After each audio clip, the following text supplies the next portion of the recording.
Assalamualaikum warahmatullahi wabarakatuh. Balik lagi dengan saya Bidan Siti. Nah, di sini saya akan menjelaskan ibu yang setelah melahirkan atau bisa disebut dengan postpartum. Jadi setelah melahirkan ya. Saya berpanduan dengan buku KIA, buku Pink, buku hamil, buku imunisasi sama aja. Di sini terbitan tahun 2024. Boleh nanti dilihat di sini. Kalau misalnya terbitan tahun 2024, nanti buka halaman 32 barang-barang ya. Halamannya ada di sini. Nah, di sini saya akan menjelaskan ibu setelah melahirkan dapat mengalami depresi atau yang biasa disebut dengan postpartum depression. Itu ada apa aja sih? Yang pertama ada baby blues, yang kedua ada depresi setelah melahirkan. Jadi tentunya beda ya. Apa sih perbedaannya? Nah, kalau misalkan bedanya itu baby blues itu terjadi pada saat setelah melahirkan sampai 2 minggu setelah melahirkan. Nah, biasanya kayak gimana sih? Nah, kalau misalkan baby blues itu nih perasaan bagaimana ya nanti mengurus bayi tapi masih dalam jangka waktu yang rendah kayak gitu. Nah, terjadi pada saat setelah melahirkan dan memuncak dalam beberapa hari hingga 2 minggu. Gejalanya suasana perasaan tidak stabil, kayak misalkan mudah menangis, sulit tidur, cemas, ngurus bayi, atau mudah tersinggung dengan omongan-omongan yang di sekitarnya. Nah, kalau misalkan depresi setelah melahirkan, itu biasanya terjadi 2 minggu setelah lahir. Jadi baby blues dulu nih, baby blues itu setelah lahir sampai 2 minggu. Nah, biasanya terjadi maksimal banget nih 2 minggu setelah lahiran itu udah selesai, itu baby blues. Tapi kalau misalkan 2 minggu setelah lahiran terjadi nih ada perasaan cemas, tersinggung, perubahan perasaan dan perilaku yang tidak sesuai dengan mood, kayak misalkan kok tiba-tiba nggak mau nyusu ya bayinya, kok tiba-tiba perasaan sedih banget. Itu biasanya depresi setelah melahirkan.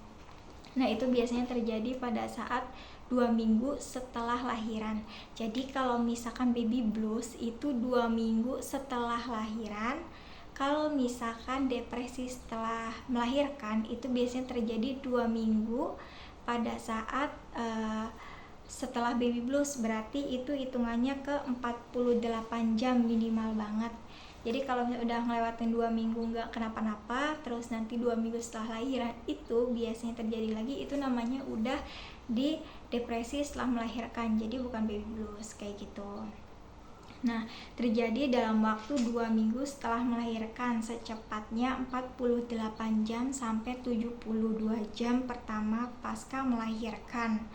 Nah, gejalanya mudah tersinggung, perubahan perasaan dan perilaku yang tidak serasi atau sesuai, gangguan tidur, berhalusinasi, dan mengalami waham atau delusi.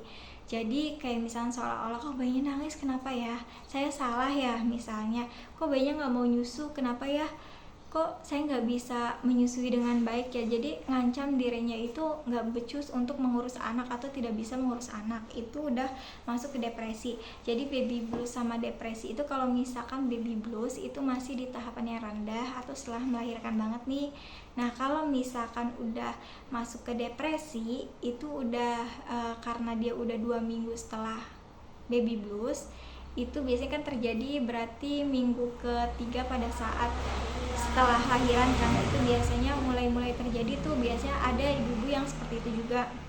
Jadi kecemasannya itu lebih tinggi daripada yang baby blues tadi kayak gitu. Nah, terus terjadi sekitar 4 minggu setelah melahirkan, paling sedikit selama 2 minggu berturut-turut. Gejalanya merasa sangat sedih, tertekan, sulit konsentrasi, gangguan tidur, tidak selera makan, atau lebih banyak diam misalnya kayak gitu. Terus mudah tersinggung, mudah marah, mudah lelah, tidak bergairah melakukan aktivitas. Jadi pengennya tuh di kamar terus, atau pengennya tuh duduk terus, sering ngelamun misalnya kayak gitu, nggak mood makan atau aktivitas lainnya itu kayak gitu.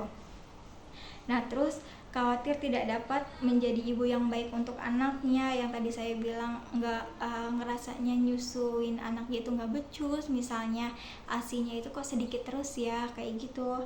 Nah, pikiran untuk melukai dirinya atau bayinya yang merasa menderita terhadap gejala yang dialami. Jadi biasanya menyakiti diri sendiri, kayak misalnya nggak mau makan kan itu udah menyakiti diri sendiri ya, atau kalau nggak mau mengurus bayi atau bayinya itu dipukul misalnya tanpa sadar atau di luar kendali si ibu tersebut, itu udah masuk ke depresi. Nah, kalau misalkan kayak gitu harus gimana misalkan penanganannya kayak gitu. Jadi di sini baby blues, perbedaan baby blues sama depresi postpartum semoga sudah mengerti ya. Kayak gitu. Jadi kalau misalkan baby blues itu saya jelaskan sekali lagi, itu setelah melahirkan sampai 2 minggu. Nah, kalau misalkan depresi itu setelah 2 minggu pertama bahkan sampai 2 minggu berikutnya, atau biasanya sampai 1 bulanan kayak gitu. Dan gejalanya itu biasanya lebih dalam daripada yang depresi, daripada yang baby blues tadi, kayak gitu ya perbedaannya. Nah, terus di sini saya akan membacakan untuk pencegahannya. Jadi pencegahannya itu gimana sih? Ibu hamil yang setelah melahirkan beserta keluarga dapat mengenali dan memahami tanda atau gejala masalah kesehatan jiwa. Jadi kalau misalkan si ibunya tuh udah ngerasanya diam terus, misalnya kayak gitu, nah terus nggak mau nyusuin bayi, ngerasanya nggak becus nih ngurus bayi, dikit-dikit marah, nangis, nah itu udah mulai tuh. Nah terus pada saat hamil kontrol dengan teratur ke bidan atau dokter sesuai jadwal. Di sini pentingnya ibu harus periksa ke bidan, yaitu kayak gini. Jadi apa sih kalau misalkan setelah lahiran itu harus apa kayak gitu, yang benar yang baik untuk mengurus bayinya gitu.